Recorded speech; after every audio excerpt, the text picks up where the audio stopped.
Hello everyone, hope you're doing well. I thought we would do another extras video on the dev server. They updated it once again, so they've changed a bunch of stuff that's around and also added some new vehicles. The first one being the Mi-35M that we saw in the files the other day. This is just a standard Mi-35M with the Pakistani flag on it. It's exactly the same as the Russian one, apart from it's in the Chinese tech tree for 9,000 GE.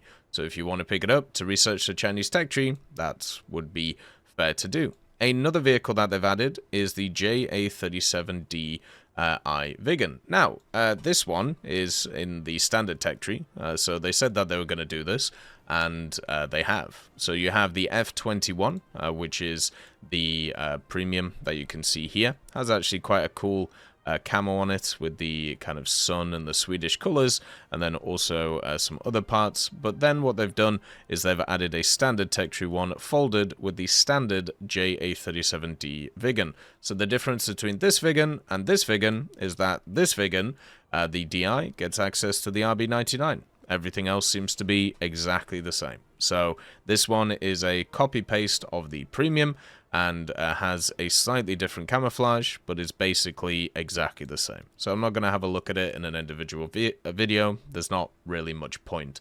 Then we have a lot of changes in terms of ordnance for different vehicles. So we start off with the Mirage 2000 RMV. Now, this one had a very powerful air-to-air ordnance armament and also had some very good ground ordnance armaments. Unfortunately, it's lost one of its very good air-to-air ones. It lost the Mikas, so instead you are just stuck with the two Magic 2s, very similar to the Tornado, which only has the AIM-9Ms. So no Mikas for this thing right now. Very sad. You do keep everything else though, such as the Damocles pod and all of the laser guided bombs, which are turning up for it, and also the big old PGM 2000, which is the TV guided bomb around the place. So yeah, no Mikas, but you keep everything else. So it's going to be much more of a ground pounder than it is an air-to-air machine, similar to stuff like the F-15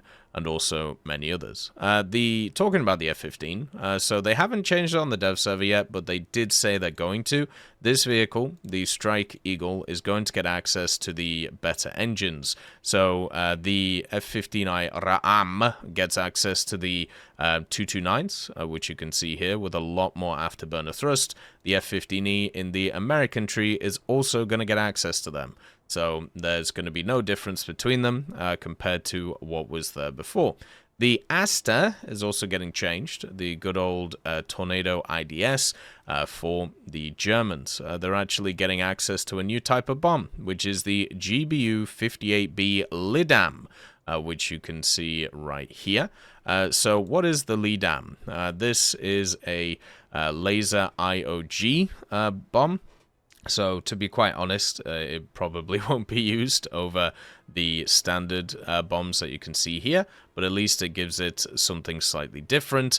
You can get 6 of them, along with, of course, the lightning pod to target with them, and you can see the missile guidance time is incredibly long, and also their TNT equivalent isn't exactly huge compared to the competition, but at least it gives you a separate option if you want to use it with a slightly different guidance system.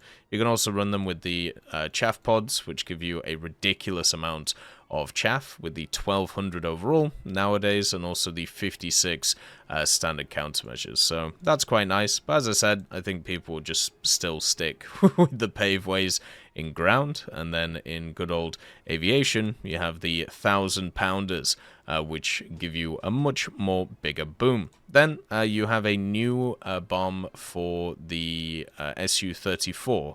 Now remember, they removed the Grom 1 from this thing, but they have added a bunch of other stuff, which isn't as powerful. You know, of course, you do have the crazy air-to-air armament, the 8 R-77s or the 27s, and also the 73s, but you also have a bunch of different bombs. They added some more bombs to it, which are smaller variants of what you've seen previously. So these ones, the Cab 250 LGs, these were sat in the files. and we had a look at them the other day, but they've finally found their way onto the Su-34. They are laser IOG, so similar to the Asta's bombs, which they've added to that, and also just a smaller version of what we already have in there with the 500 LGs, which are right here. So they'll basically just be the same. They have a slightly different guidance system, but it's not going to make a difference. They will be used in the same way, and they'll be a tool to use to grind this machine out, which will be quite nice. Then we have some Gripen loadouts. So this is not just for the Swedish Gripen, this is also for the British Gripen too. It looks like they're not just going to be air-to-air machines. Basically, you still have the RB99s or the AIM-120s, you still have the AIM-9Ms, which are there too, but also you get access to GBU-31s, which are the GNSS big old boys, so you get some JDAMs. You also get the Paveways, which I believe were already here, the Paveway 2s and Paveway 3s, and then you get some Snake Eyes and the GBU-39s, which are the GNSS guided bombs, which are coming on the F-15, so that's quite cool. You also get the Mark 82s, which are turning up as well, and then the M71s, which are here as well, the Mark 83s, and also all of the good old other ones, including the GBU-38 JDAMs. So basically, it's getting access to GNSS stuff in the form of the GBU-38s, 39s, and also the 82s are turning up for it as well, along with the 83s, I believe, which are already there. So, yeah, kind of cool, right?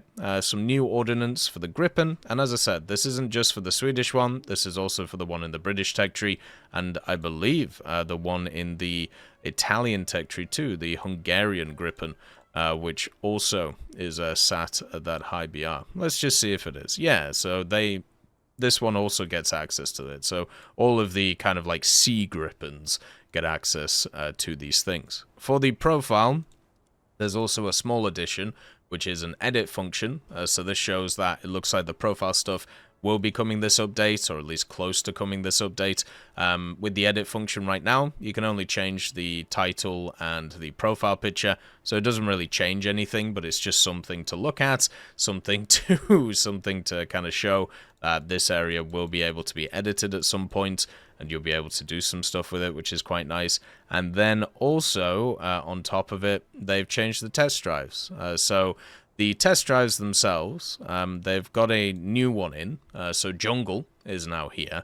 You also have access to Western Europe, Eastern Europe winter, and then also desert and mountains. So you have different temperature conditions, different, effects on the aircraft, which is pretty cool. And then also, at the same time, they have made them a bit more generic in terms of what they're called, probably because of the fact that they don't want specific areas linked to them that are around. So those are the large changes. There are a bunch of other ones, and because of the dev server being updated so many times, it's been really hard to actually keep up with even like the hidden changes, but don't worry, we'll try and focus on those over the next few days. They also did change the lurks, as you can see here. It does look different to what it did before, and that's kind of cool too. So a little bit changes on that, making it look a little bit nicer. So yeah, those are the differences in terms of what's been going on. There's quite a lot of stuff, but mainly things such as ordnance changes for a lot of these vehicles, and eventually the engine changes for this vehicle here. As always, I hope you have a wonderful day. I'll see you next time. I'd just like to thank GMG Smiley, CD Beans, Chieftain Mike, EMN3 Galaxy, Tulio Pontecovo, Brendan Quinn, Carrion Crow, Gus Irenicus, Pyman, Wartinder, Teddy, Daniel Stanton, Martinez, B. Young, Ozzy Panzer, Alan Hacker, Liam Shear, Opium Prime, Lafouche, Sem, Aslan, Uncle Bean, and Derek R. for supporting the channel.